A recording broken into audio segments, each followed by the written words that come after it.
Club nights, hip hop steps. పూర్తి వివరాలకు చదవండి రేపటి సాక్షి దినపత్రిక. మానవత్వం మంటగలిసింది.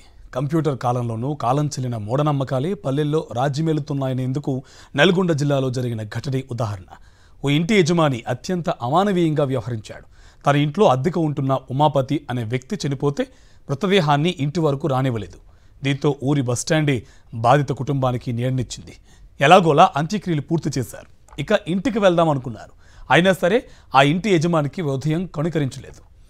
13 రోజులు పూర్తి కానిదే ఇంట్లోకి వచ్చేది లేదని చెప్పేశాడు. ఆప్తుణ్ణి కోల్పోయిన బాధలో ఉన్న కుటుంబానికి ఇంటి యజమాని ప్రదర్శించిన కాఠిన్యం వారిని మరింత బాధించింది.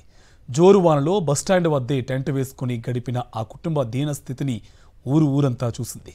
వెంటనే ఊళ్ళోని పాతగోదం వద్ద ఉండేలా ఏర్పాట్లు చేశారు. ఈ ఘటన నల్గొండ జిల్లా నకరేకల్లో జరిగింది. అన్నయ్య అవుతాడు నాకు, మా పెద్ద కొడుకు, మాది ఐట్మామ్లా.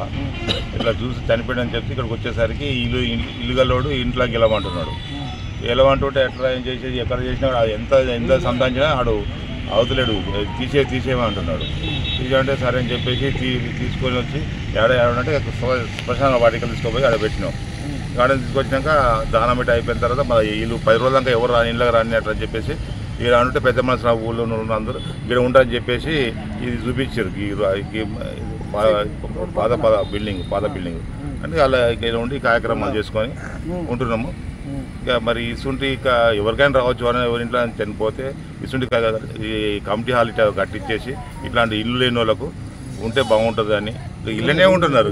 వర్షాలనే ఉంటున్నారు. ఏం చేస్తారు మరి, పరిస్థితి బాగాలేదు కదా ఇప్పుడు. ఎందుకంటే వాళ్ళు మహిళ ఉందని చెప్పేసి ఎవరు రాని అనట్లేదు ఇళ్ళకు. రానప్పుడు వాళ్ళు ఇన్నే ఉంటున్నారు.